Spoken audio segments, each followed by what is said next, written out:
Hey guys, welcome back to another video. This is Boober Central, and today I'm going to be showing you how to make an animation again. I'm still working on this one as we speak. Yeah, I just got to color it in a snap. Hold on, let me just. Hold on. Yeah, I can't do it. I don't have magic right now. I'll just pause and show you. This is the animation so far. Yeah, not that. Not it's bouncing everywhere, and you'll see what. Come on. This is the animation. I like it. I gotta do this real quick.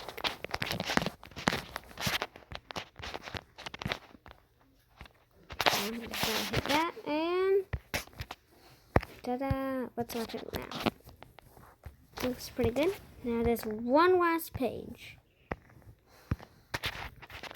One more. So here's my animation. It's pretty short. I just want to show you it. Let me zoom in. He's doing the finger wave. Dun, dun, dun, dun, dun. Let me show you the original video when I'm trying to base it off.